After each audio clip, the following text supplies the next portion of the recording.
Hi, this is Dr. Prasad Potilam, continuing the class series on Indian Knowledge System, which is for the 6th semester students of Vishwesvaraya Technological University.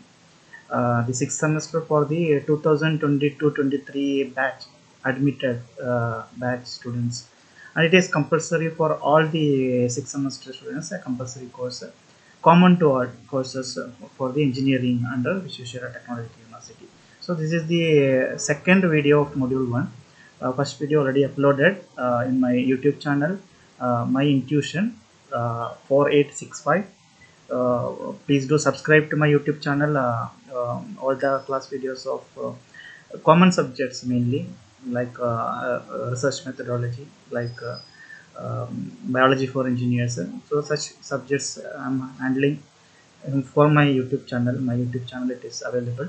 You can watch. Separate playlist is there. So for Indian knowledge system, you need to go to my YouTube channel. Go inside the playlist, the Indian knowledge system. You can see all the class videos one by one. I'm uploading here.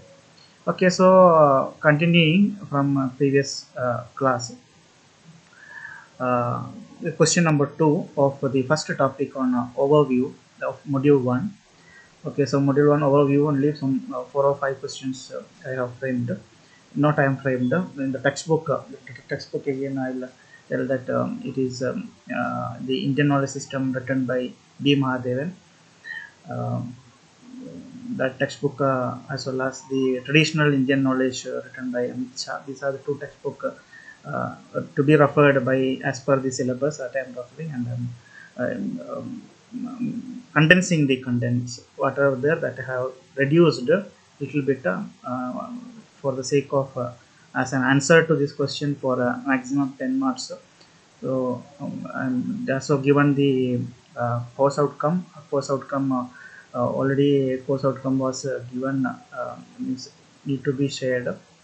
So this is connecting to the course outcome 1 with the revised Bloom's taxonomy level 2 carrying 10 marks. So answer.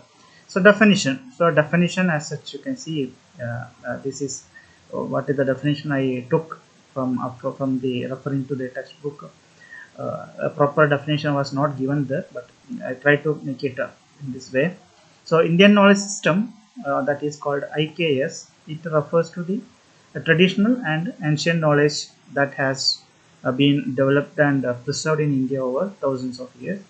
And this knowledge, it is very vast. It includes everything from literature, cultural practices, history, to the social custom of the people in Indian subcontinent. So this is the definition which I have framed by referring to that book, and explanation is there. So a detailed explanation comes as a continuation of this question. Okay, so explanation for each word. So before that, I would want to show you this particular image. This is a map of whatever I'm talking about the Indian system. It covers whatever which is shaded here. Okay, so this was what we call as the Indian continent, or the whatever terms that we use for whatever explanation. It is based on this entire region. The people who lived in this entire region during around the 1,000 years back onwards, till the some 200 years back, till the Britishers came. Till then, almost it was split into many. But when I am referring to Indian knowledge system, or when all the classes, when I telling, don't believe that it is only the present Indian map. The map it is little bit bigger.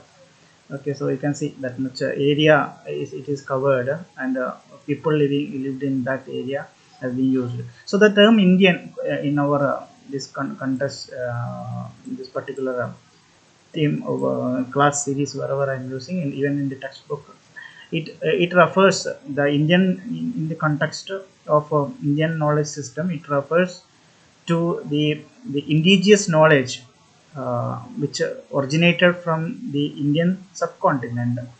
And the Indian subcontinent, it's also called as Akhanda Bharata. So that is a term used in uh, to describe that is Bharata, which is not broken, it's separated. united one. We call it as Akhanda Bharat. So this region, whatever we seen in that map, so this one. So this region it covers the geographical area, which today it includes the country of the present India, the Pakistan, the Bangladesh, Nepal, Bhutan, then Sri Lanka, some parts of Afghanistan, as well as the Myanmar, which we call as Burma. Okay, so this is the area which covers these people. So the term which highlights the shared cultural, intellectual history of the entire region, rather than just the modern political entity which has been also given the name as India. Okay, so the knowledge system refers to as the Indian. It have been developed by the people who lived in this region, this particular region over many millennia. So it includes the contribution from various civilizations, contributions from different communities which are there. So all this has flourished in the subcontinent. Uh, so the continuity of the cultural practices, the intellectual traditions, and the social norms across this vast region, which resulted in a very rich and very diverse knowledge base, which is distinctly called as Indian. Okay, so it is very important to distinguish between the knowledge that has generated within the Indian subcontinent and the knowledge brought by foreign travelers or the invaders also. So while the latter may have influenced or documented aspects of Indian knowledge, only the knowledge synthesized, which is called as the codified and practiced by the indigenous population, it is considered part of Indian knowledge system. So that's about the term Indian explanation for that. Now the knowledge system, the knowledge in India, in Indian knowledge system, the term word knowledge, it refers to the accumulation of the wisdom, the insights, and understanding that have been developed over centuries by people of Indian subcontinent. This knowledge, it is very diverse, covers various domains such as spirituality, religion, science, medicine, literature, and social customs. Okay, so it is the result of very deep observation, personal experiences, experimentation, and problem solving methods were used. The knowledge in Indian context has been preserved and transmitted in two primary forms, which are the explicit and the tacit. Explicit knowledge, it is documented, and it can be found in the ancient texts or the scriptures, the literary works, and which are written in various Indian languages. The tacit knowledge, on the other hand, it is passed down only orally through the traditions or through the practices and even the folklore.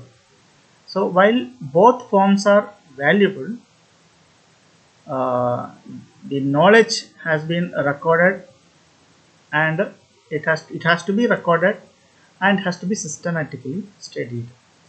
So the knowledge within Indian knowledge system is not just a theoretical one, but it was also a practical oriented one, which addressed the real life challenges and provided solutions that have stood to test the that time during that time. Okay, so it is actually a holistic body of or way of knowledge gaining, which integrated the spiritual, the social, the material aspects of life, and and offered comprehensive understanding of the world and human existence. Move on to the third term, that is system.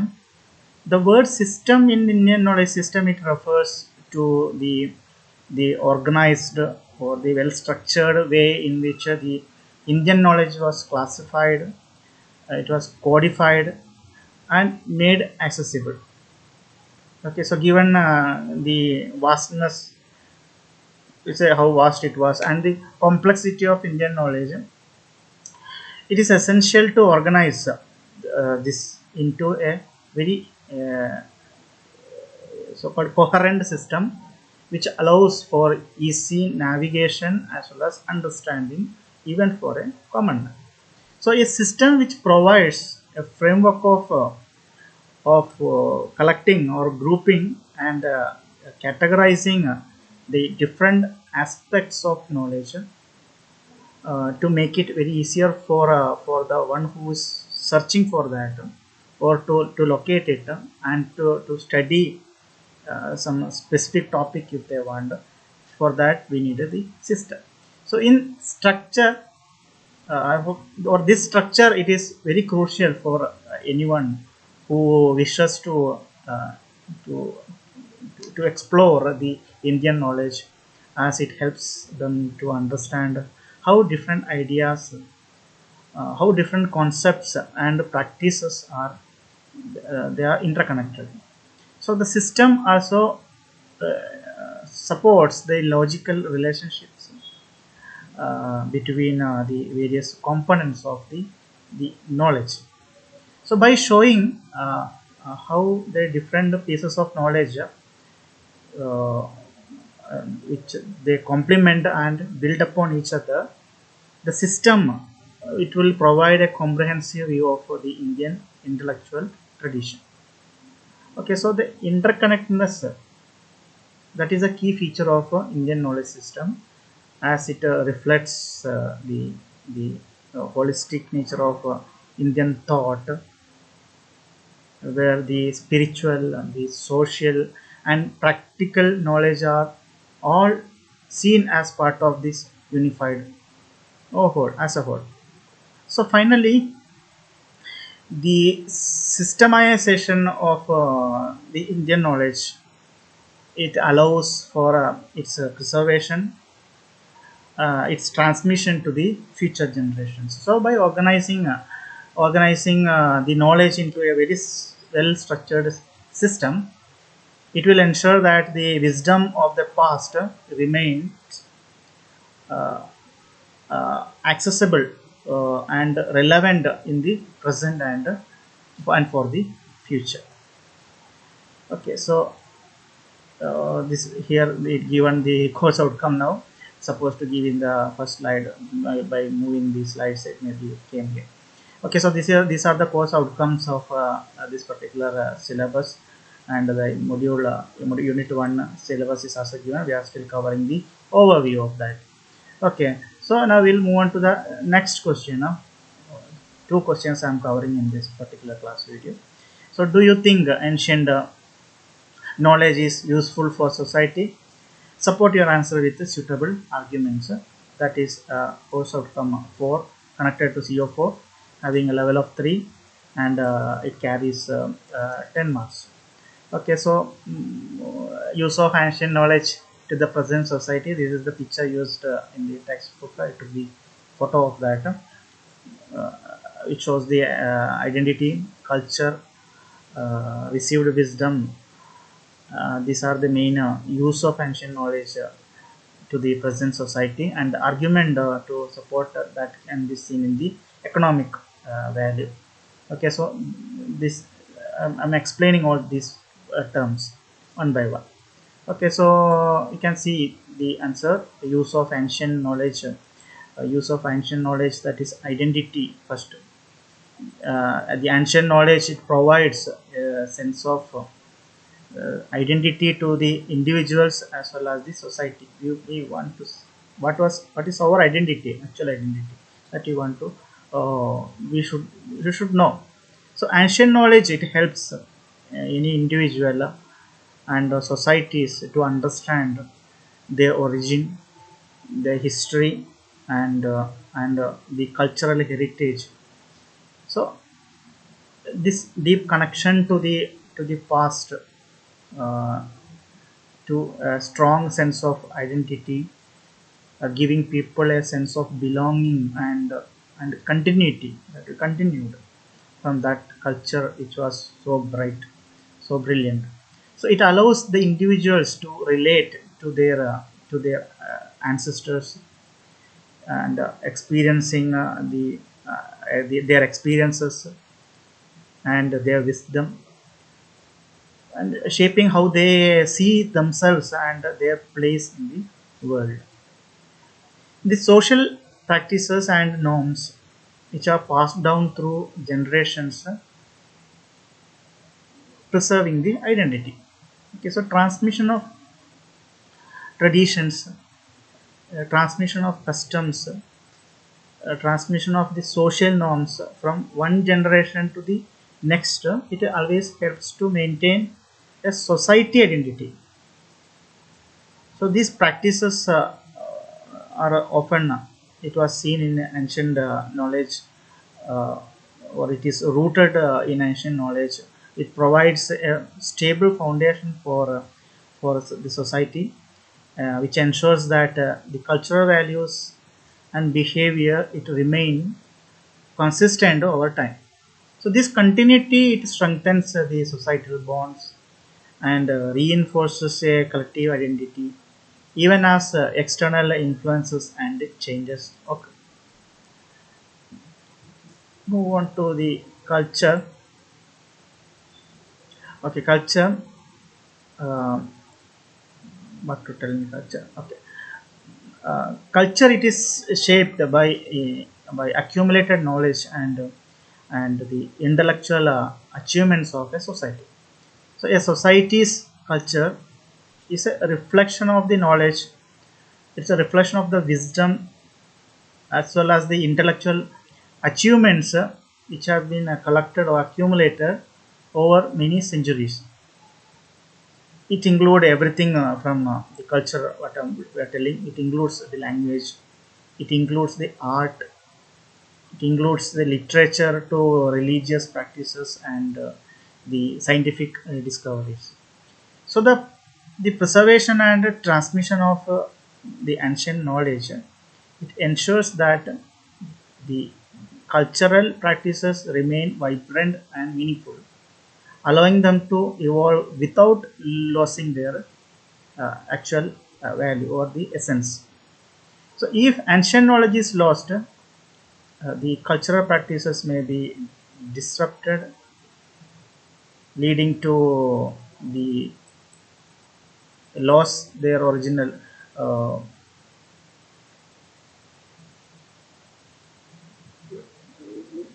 it feel like we lost our original meaning or we abandoned ourselves altogether. So this can create a sense of disconnection from the past, leading to the breakdown in cultural continuity and weakening of societal cohesion. Okay, moving to the next point. Somewhere I got stuck. I don't know. Okay, received wisdom. Received wisdom, ancient knowledge. It serves as the received wisdom, giving society a foundation for the innovation and progress.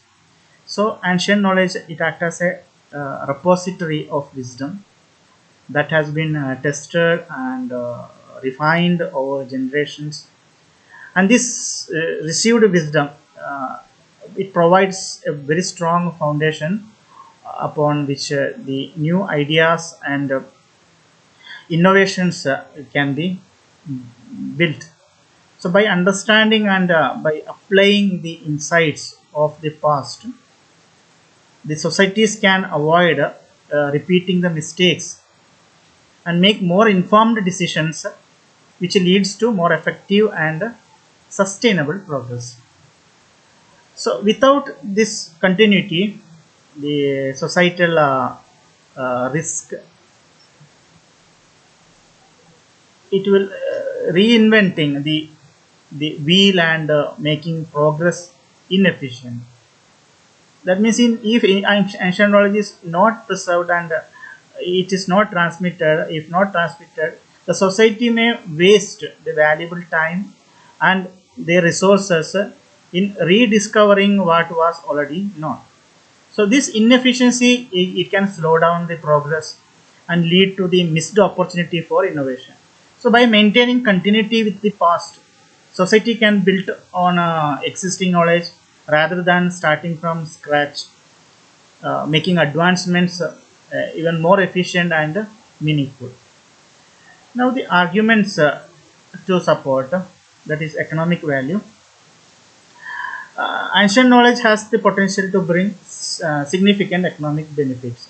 This is the practical applications of ancient knowledge. It can be highly valuable in the today's world, leading to the creation of new products, creation of new industries or markets. For example, the traditional medicine, the agricultural practices, or the artisanal techniques, artistic techniques, it can be developed into commercial available or commercially viable products that will generate income and promote the economic development.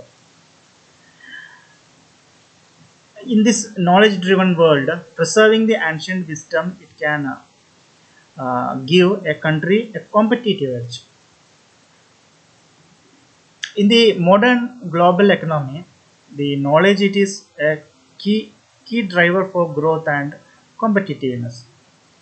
Countries which are successfully preserve and harness their ancient knowledge can differentiate themselves, offering the unique products and services which cannot be easily replicated by others or elsewhere. So this knowledge can become it can become a asset, a strategic asset. It enhances the nation's global standing as well as to become economic power. The example of pigeon pea extract, it shows how the ancient knowledge can be used for economic gain. The case of a pigeon pea extract, which has been patented by the foreigners. Okay, the case of pea extract, the used in which is used in the traditional medicine, and it was patented by a company, illustrates how the ancient knowledge can be monetized. So by understanding and protecting such knowledge, societies can capitalize on their heritage, turning traditional practices into a patented technology, or as a new treatment or other commercially valuable products. Protecting the ancient knowledge, it can prevent other countries from exploiting it and help maintain the economic value within the country. That means safeguarding the ancient knowledge, it is essential in order to prevent it from being exploited by others who may seek to profit from it without proper recognition or giving proper compensation. So by securing the intellectual property rights (IPR) and documenting the traditional knowledge, a country can ensure that the economic benefits derived from this knowledge, it remains within its borders and contributes to its own prosperity rather than enriching others. That about the uh, uh, economic value argument for gaining or understanding why we want to know this particular knowledge. If we know this particular one, we could be able to develop it further than others who already did so many patenting work has been already. We can know so many cases, yes, are there. We already know about so many cases, so many are there which has been explained in my other class videos. Okay, so that about the particular this class video.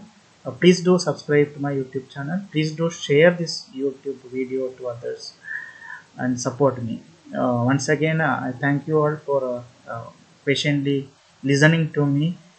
Uh, Not expertised in this particular field, trying to understand, reading the book and giving an explanation. Most of the explanations are from my side, connecting to the textbook. So once again, thank you very much.